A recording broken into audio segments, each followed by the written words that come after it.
Paix.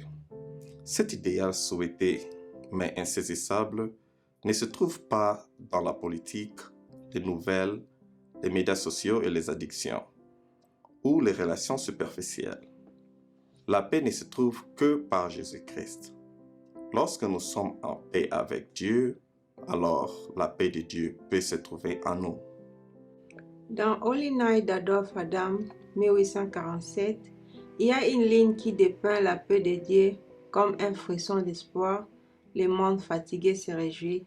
C'est une bouffée d'air frais de la montagne, un coucher de soleil sublime, une percée sur un projet difficile ou le premier cri d'un bébé après une dure nuit de travail.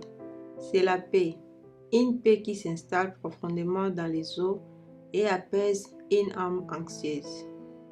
Aujourd'hui marque la deuxième semaine de l'Avent, une semaine reconnue par l'Église du monde entier comme un moment pour préparer nos cœurs et nos vies à accueillir la venue de Jésus-Christ à Noël. Nous suivons cette saison en nous engageant dans plusieurs rythmes, l'un d'eux étant d'allumer des bougies, une pour chaque semaine précédant le jour de Noël. Aujourd'hui, nous allumons la seconde bougie, traditionnellement appelée bougie de la paix.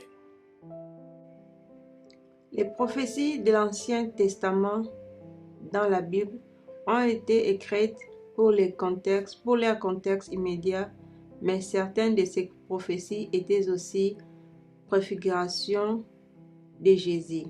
À Noël, nous lisons ces prophéties pour nous rappeler qui est Jésus et pourquoi Jésus est venu à nous à Noël. Ésaïe chapitre 9, verset 6 est une écriture populaire utilisée dans l'Avent, car à nous un enfant est né, à nous un fils est donné, et le gouvernement sera sur ses épaules. Il sera appelé merveilleux conseiller, Dieu puissant, Père éternel, Prince de la paix. Jésus est venu comme un enfant né pour nous, avec un gouvernement éternel du ciel sur ses épaules, comme sa responsabilité.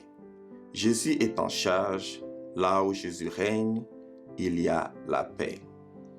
Comme une légende d'autrefois, Jésus règne avec autorité et puissance et traite ceux qui vivent dans le royaume du Christ avec gentillesse et honneur.